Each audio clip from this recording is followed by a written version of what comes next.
అనకాపల్లి జిల్లా నర్సీపట్నం అసెంబ్లీ నియోజకవర్గ పరిధిలోని మాకవరపాలెం మండలం రాచపల్లి వద్ద ఏలేరు కాలువకు పడిన గండిని పూడ్చడానికి అధికారులు కొత్తగా మరో 2 గండ్లు కొట్టడంతో రైతులు ప్రజలు తీవ్ర ఇబ్బందులు పడుతున్నారు.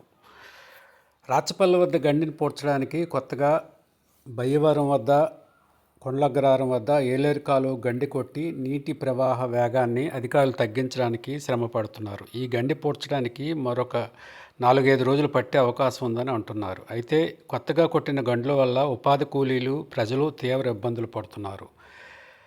శుక్రవారం పడిన గండిని పూడ్చడానికి శనివారం ఉపాధి పనులు నిలిచిపోయాయి.